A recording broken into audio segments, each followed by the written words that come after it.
Radio Anthropocène. À l'écoute du changement global. Rebonjour à toutes et à tous et merci d'être avec nous sur Radio Anthropocène.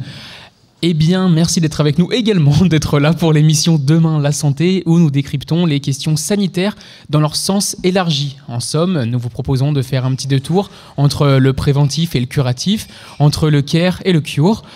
Et hier, dans le cadre du festival à l'école de l'Anthropocène, Michel Lussot proposait d'inventer de nouvelles cultures de la cohabitation.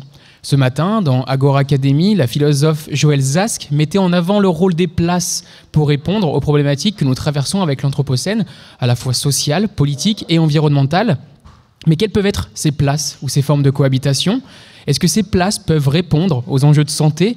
En fait, est-ce que le logement, l'habitat, peut répondre aux problématiques de soins, notamment face aux vulnérabilités qui s'accroissent dans nos sociétés occidentales ?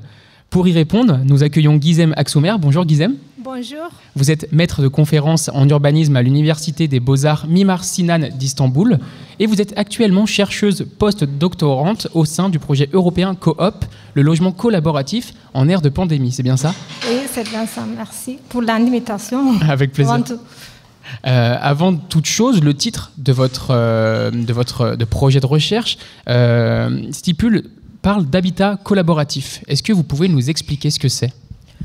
Oui, je peux dire que c'est un habitat, un logement ou une manière d'habiter différemment, l'habitat participatif. Tout simplement, les gens se mettent ensemble et ils montent un groupe pour un projet d'habitat.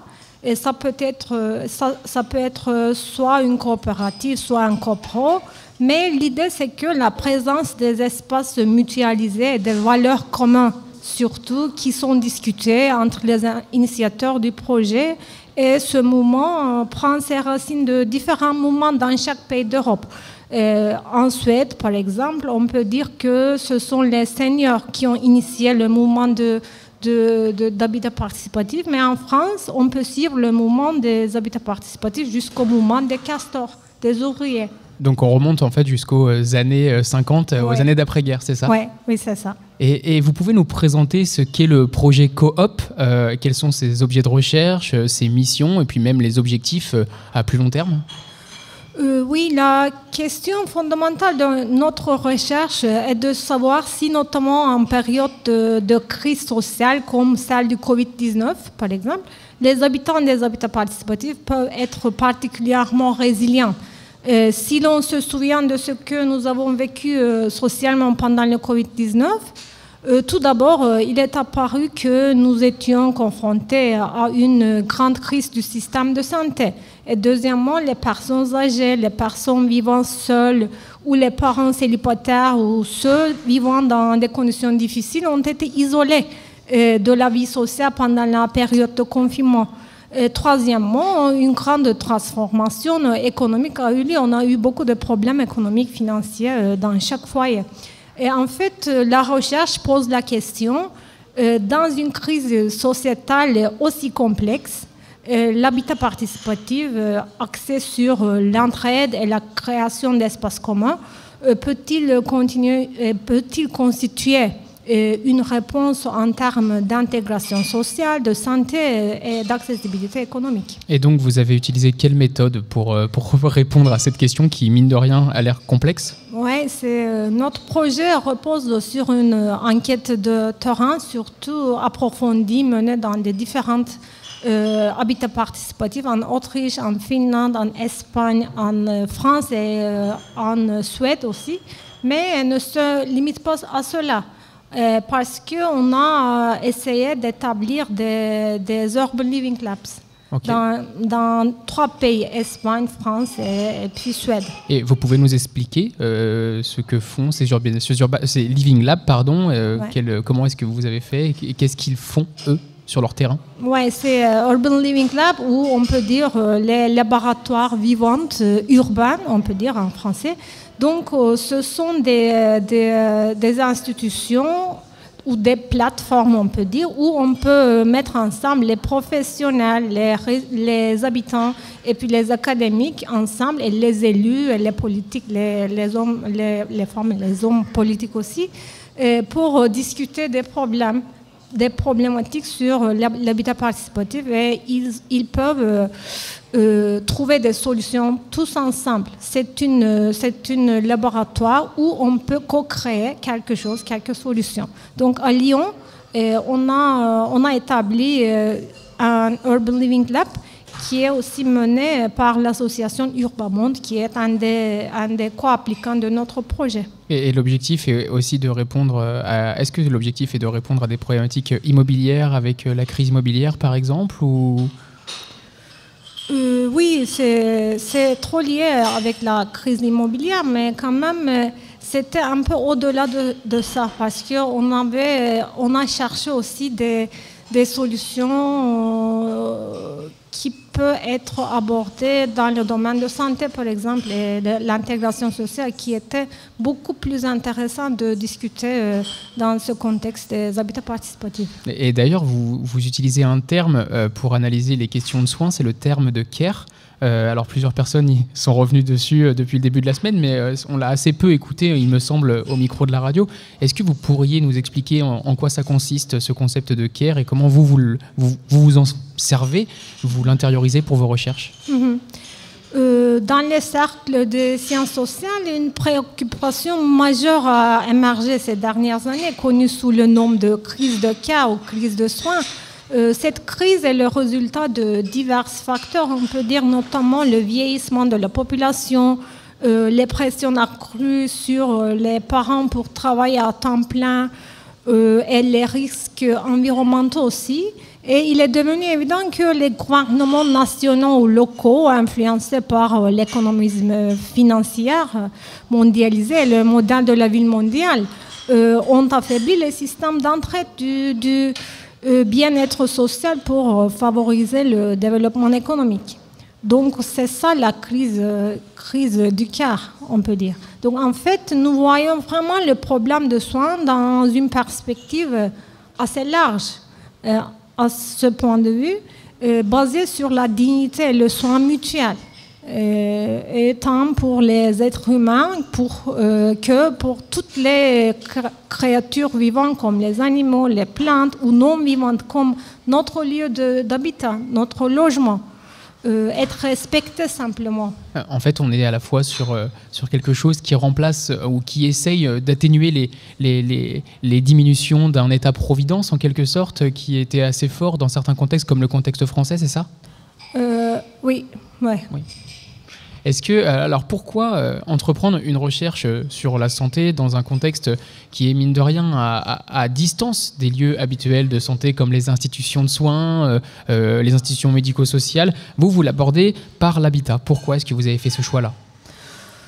Nous savons que la crise sanitaire ne se limite pas à l'insuffisance des institutions auxquelles nous avons accès uniquement en cas de maladie. En réalité, nous pensons à la crise sanitaire en conjonction avec la crise environnementale, avec la crise dans laquelle le welfare state est entré et la crise de soins que j'ai brièvement mentionnée plus tôt.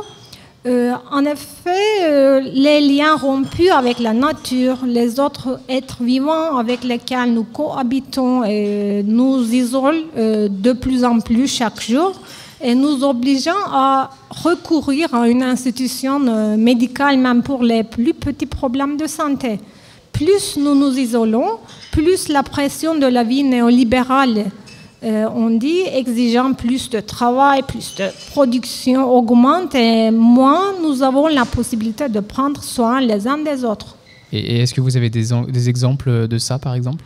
Oui, par exemple, parlons des limitations physiques croissantes liées au vieillissement, par exemple, des problèmes qui pourraient être résolus avec une aide mutuelle mineure ou avec la conception de l'espace de vie adapté à l'âge. Ces problèmes sont difficiles à résoudre dans un appartement régulier ou standard, mais même si nous résolvions les problèmes de conception, cette personne âgée reste isolée dans son appartement avec beaucoup moins d'interactions sociales. C'est là que l'impact de l'habitat participatif sur la santé entre en jeu, je pense. Les espaces mutualisés en fonction des besoins des habitants est un facteur vraiment important pour ne pas être isolé, et l'engagement aussi à s'entraider entre les habitants suffit à maintenir les individus physiquement et mentalement en forme.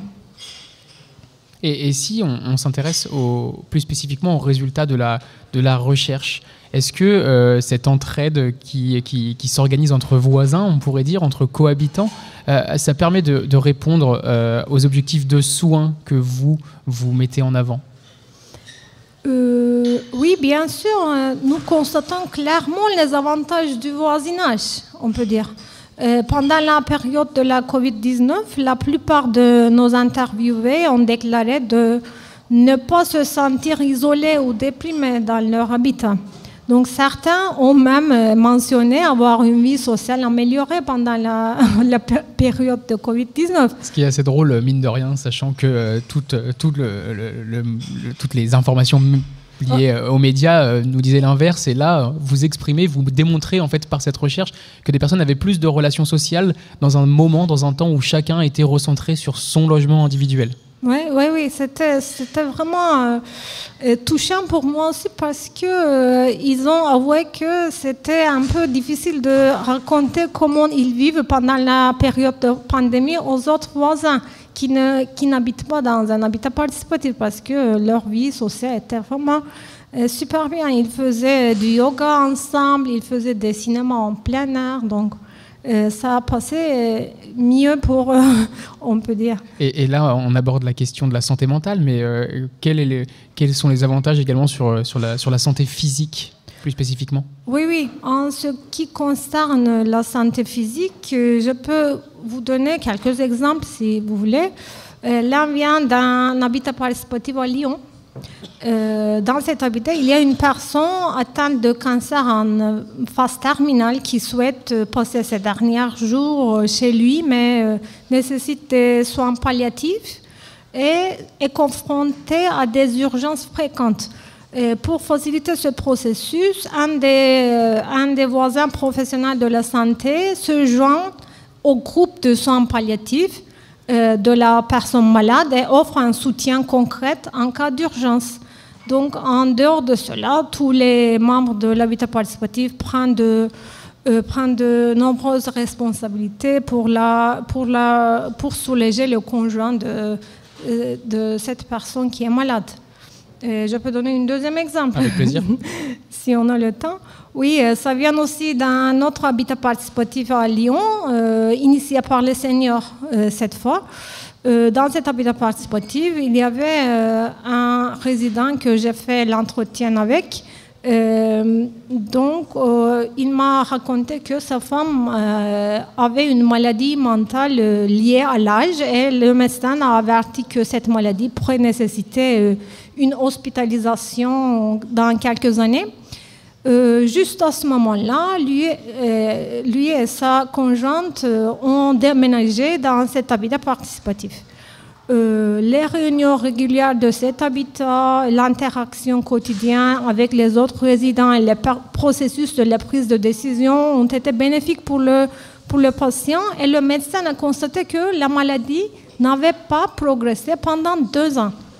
Lorsqu'on leur a demandé ce qui avait changé dans leur vie sociale, dans leur vie quotidienne, ils ont répondu qu'ils ont déménagé dans un habitat participatif. Et le médecin a dit que cette amélioration était due à l'environnement social actif qu'ils avaient trouvé. Donc, s'installer ici leur a donné 2 ans de plus et c'était vraiment touchant. J'imagine. Alors là, on est sur des points très positifs de l'habitat participatif. On a presque l'impression que ça répond à toutes les problématiques de santé, à la fois mentale, physique. Et à l'inverse, j'imagine qu'il y a quand même certaines limitations, qu'il y a peut-être même des contre-exemples à cette prise en soin localisée à l'échelle de l'habitat et du voisinage. Mm-hmm. Ah oui, tu as tout à fait raison, parce que bien sûr, l'habitat participatif n'est pas une solution magique pour tous les problèmes de santé. Je ne trouve pas non plus correct de regarder cela d'un point de vue assez romantique, Mais dans un autre exemple, les habitants ont raconté avec tristesse comment ils ont d'abord essayé d'intégrer un résident atteint de schizophrénie dans leur habitat, mais qu'ils n'ont pas réussi après un certain temps. Donc, je trouve toujours cet effort très important, mais il faut également reconnaître que l'habitat participatif a ses limites. Et quelles ont été les problématiques auxquelles ils ont été confrontés avec cette personne schizophrène ? Après un moment, il y a eu des problèmes quand même personnels entre eux, donc ils ont appelé son famille et puis cette personne a été hospitalisée. D'accord. C'est ce qui a amené donc au fait qu'ils partent de l'habitat participatif. Ouais, c'est ça. Et au tout début de notre entretien, on évoquait la question du care dans son sens élargi, à la fois avec les enjeux environnementaux de l'Anthropocène auxquels on est confronté. Est-ce que ce lieu de vie peut être un espace de prise de conscience de ces conditions environnementales qui sont mouvantes, qui changent, qui nous emmènent vers une situation d'incertitude ?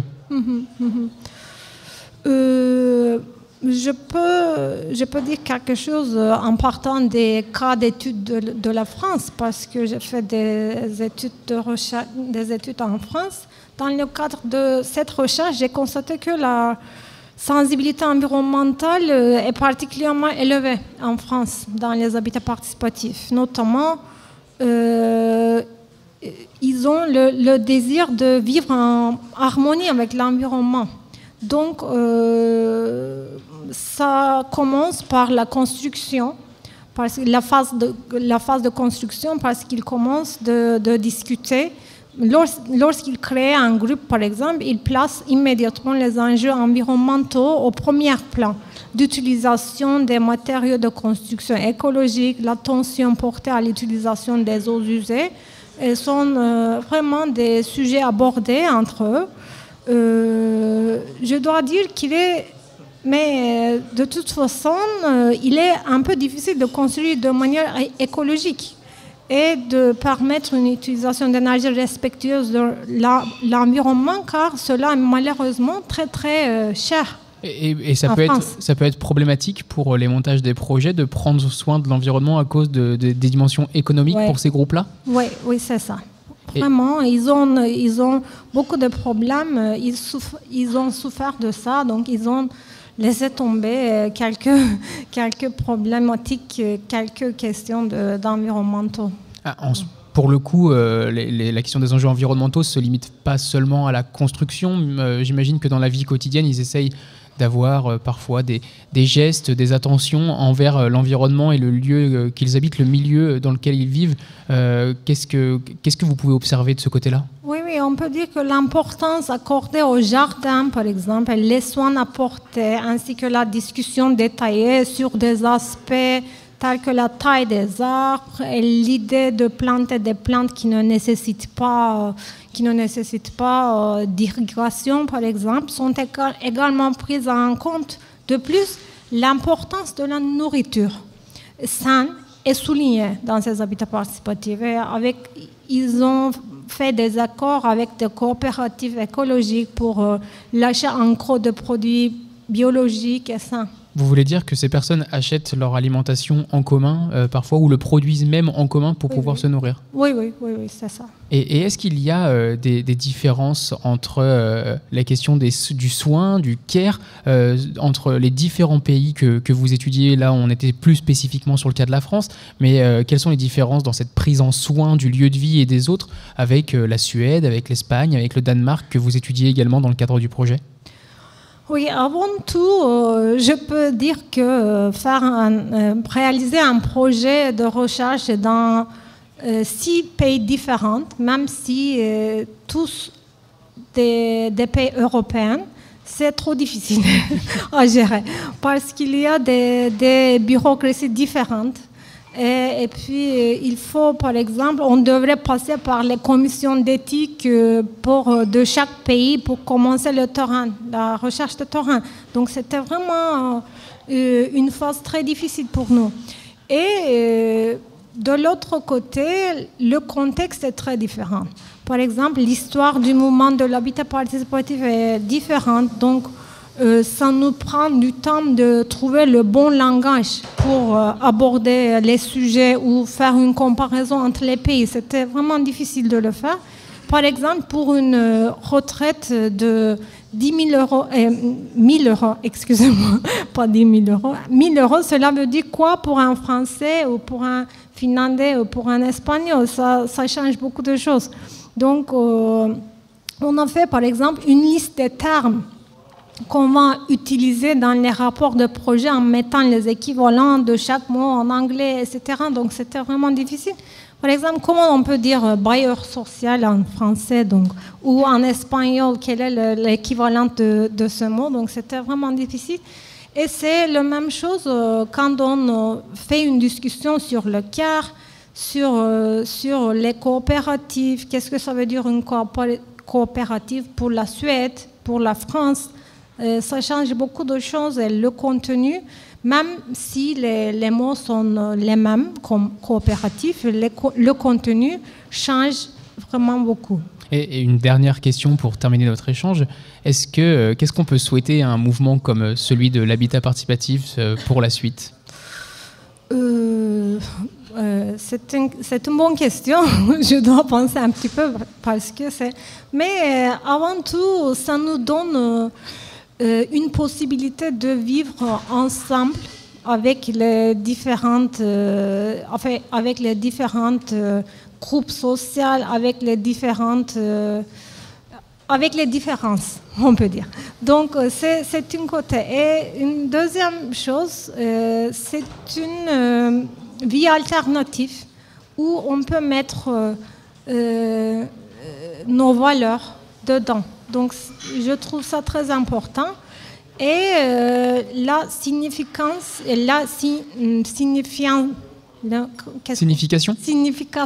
oui, c'est très très important pour les habitants aussi.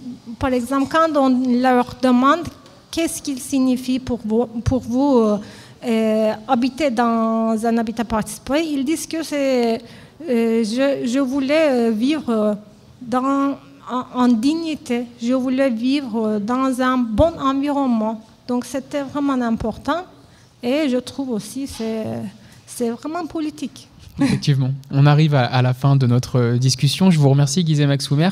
Je rappelle que vous êtes chercheuse au sein du projet Coop, le logement collaboratif en ère de pandémie.